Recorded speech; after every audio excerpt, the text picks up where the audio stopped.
Secret of Mana is the remake I can get behind, despite the apparent flaws.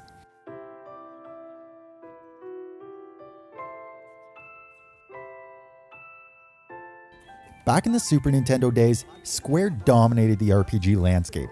They had hit after hit after hit with the games like Final Fantasy VI, Chrono Trigger, and a pile more. One of the more overlooked games that come out of the SNES RPG days was Secret of Mana. With wonderful music, a lighthearted yet stern story, and innovative combat, Secret of Mana never felt like it had got its proper due. 25 years later, Square Enix is trying to fix that, I guess, with the sudden remake of Secret of Mana for PS4. All new 3D, HD, and any other D. Okay, that came out wrong. Whatever else you can think of with the SNES original. Another old school game built around fantasy world and magic that only certain people can control. Sounds kind of familiar, I'm not gonna lie. Just can't place my finger on it. Oh well, not important.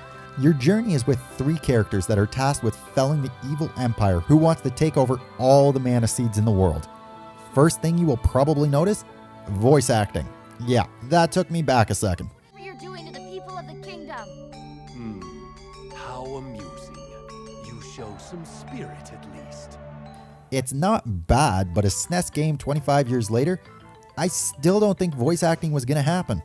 Second thing you were gonna realize, mouths don't move. Not a fan. It's awkward and sort of off-putting. The characters move and have actions, but when it's in the pre-rendered cutscenes, just have the old school anime mouths that go straight up and down for all I care. But do something. That's honestly just my pet peeve, but hey, my channel, my thoughts, my rules. Moving on. I don't have a problem when it's just the characters appearing on screen, that's all fine and dandy. Of the things to nitpick, that's not that high on the list though. Secret of Mana's gameplay for an RPG is not exactly what I would call traditional. The game is a top-down real-time battle system where your characters have a stamina bar that acts much like the turn order bar in other games. You can spam attacks before your recharge bar is at 100%, but you will do very little damage.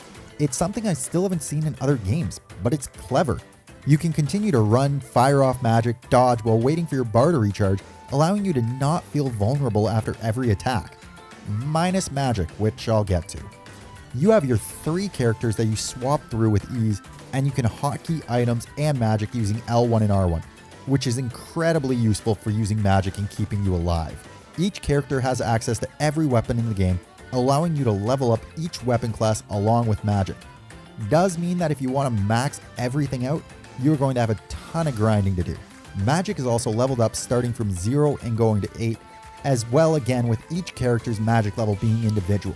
If you are just playing through the game casually, then just use whatever magic you want, and by the end that's going to be the most powerful magic.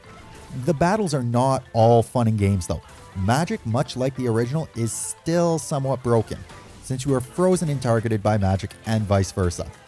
Rarely ever missing, add in that it does massive damage compared to most weapons, and chaining them together can get messy and annoying. Not nearly as annoying as the miss rate in this game though. My god, someone explain me what I was doing wrong. Please.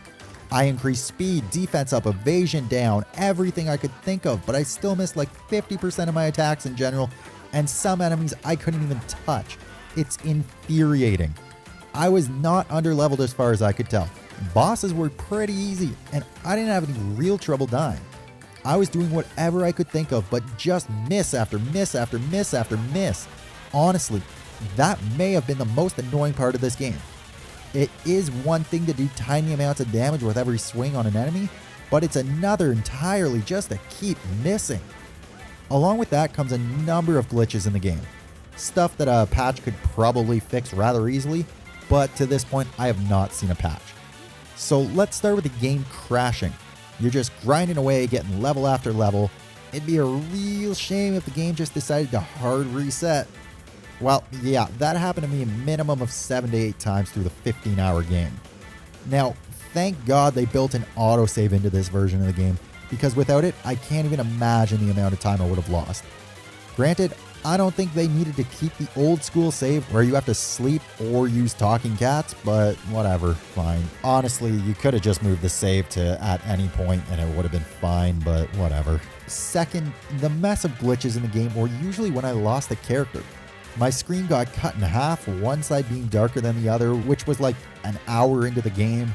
At one point, my character got stuck, and every time I switched them, it would just go to a black screen. I think it might have clipped through the ground, I don't know.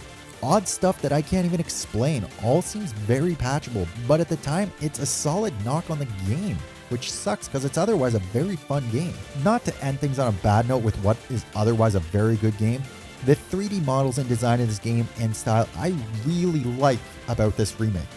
I get the Final Fantasy VII remake and how spectacular it looks, and can very easily see why people would want to see childhood games look like that.